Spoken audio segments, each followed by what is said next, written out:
Kowe lampu kok ngawur. Murah. Yo, ngelintang asmara nggih Mas Dikling nggih. Ya. Jogete sing asel oleh. Kenapa kamu LDR ayang? Jangan jauh-jauh. Sini dong.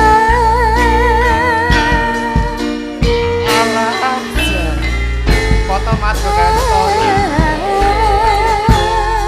Seneng temen. Sayang, Nggih. kamu tahu gak Apa?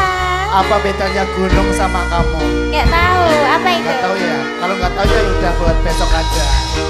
Tuh, Mas. Siang pantoro ratri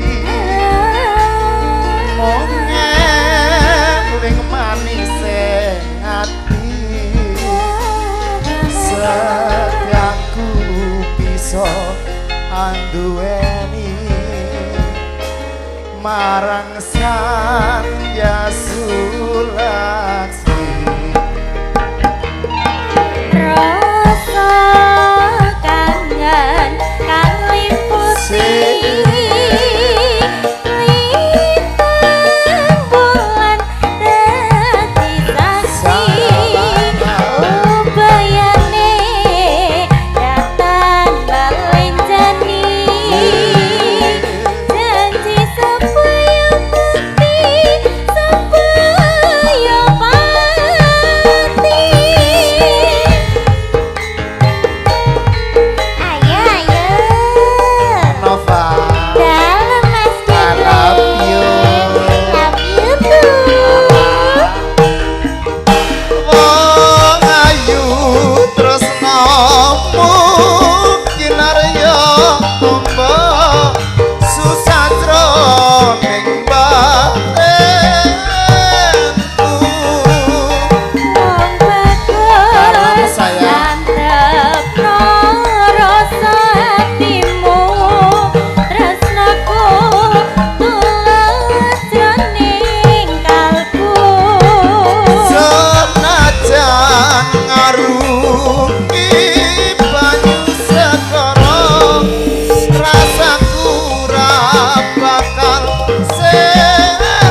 aturan pinak lenggah malih kantun Mbak Septi Septiku ya Sep dan cunongku sepo